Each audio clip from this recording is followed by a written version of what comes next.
In church, a lot of times I feel really angry when I look around and see these guys, and I feel upset when I walk in and my church is messy and it smells bad and there's sand on the pews, and they seem disrespectful in church. Their cell phones are going off, and sometimes they're talking and they're walking in and out, and they don't seem to understand what we're doing, and they don't respect it.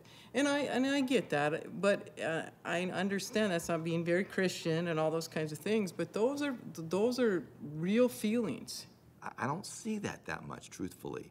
And I think sometimes the guys stand here on a Sunday morning, they're not sure what to do. Yeah, and do they sit here? True. Do they, what's the appropriate place to be? So they feel a little bit awkward because they realize they're in someone else's domain. If you can't get a job here in the oil patch, and, within the first 48 hours, 72 hours, you're probably not going to get a job there.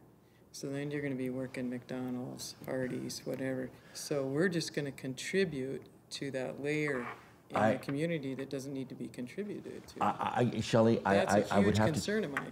Part of my burden is I do know some of these families, and I've talked to some of the wives, and they are so grateful. How long do we intend to support them here is my question, because they have no intention of building anything here. Yeah. And so these people come and they rape, pillage, and burn, and then they leave.